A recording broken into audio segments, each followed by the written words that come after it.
युगे 28 विठेवरी उभा. विठ्ठल विठेवर का उभा आहे याचं कारण जर का कळालं तर अक्षरशः अंगावरती काटा येईल.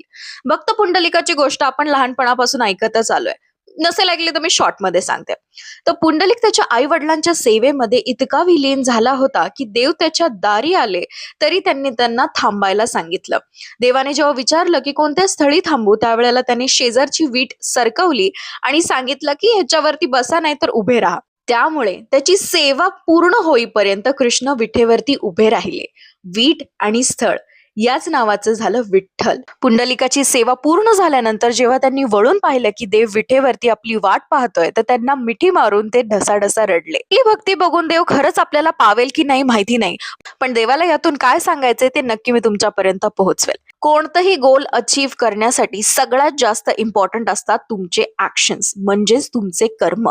तुम्ही तुमच्या कर्मांवरती इतकं डेडिकेटेड आणि इतकं फोकस्ड असलं पाहिजे. जगातली सगळ्यात मोठी गोष्ट साक्षात देव जरी तुमच्या दारात आला तुम्हाला अप्रिशिएट करण्यासाठी, तरी तुमच्यामध्ये इतकं कॉन्सन्ट्रेशन आणि इतका फोकस असला पाहिजे की तुमचे कर्म तुमच्या अप्रिसिएशन पेक्षा जास्त इम्पॉर्टंट असले पाहिजेत.